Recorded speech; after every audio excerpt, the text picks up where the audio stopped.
Hello, my name is Mina. This is Present Perfect Lesson Part 2.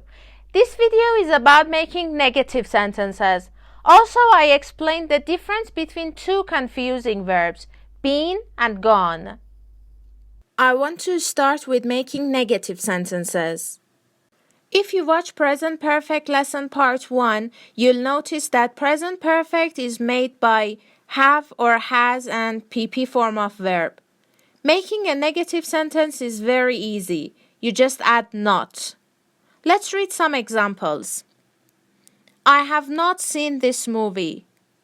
They haven't cleaned the house.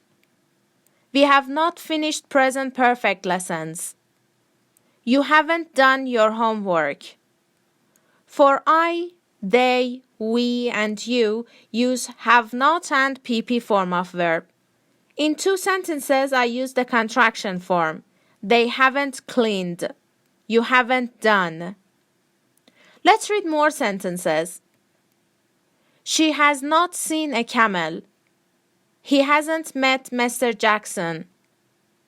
It hasn't snowed. For she, he, and it use has not and PP verb. I use the contraction forms too. Hasn't met. Hasn't snowed. It's not a big deal to make negative sentences. Just add not. Let's continue with been and gone. Please look at this chart. Be is the simple verb.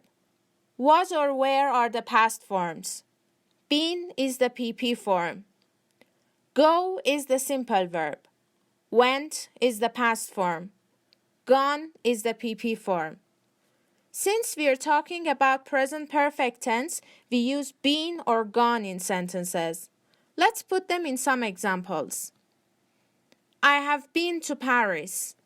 I have gone to Paris. What's the difference?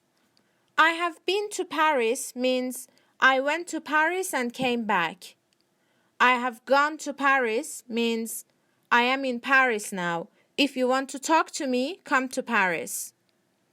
Let's make more examples.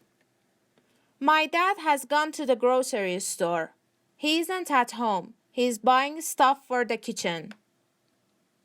My dad has been to the grocery store. He's at home now and the fridge is full. Now it's your turn to make examples.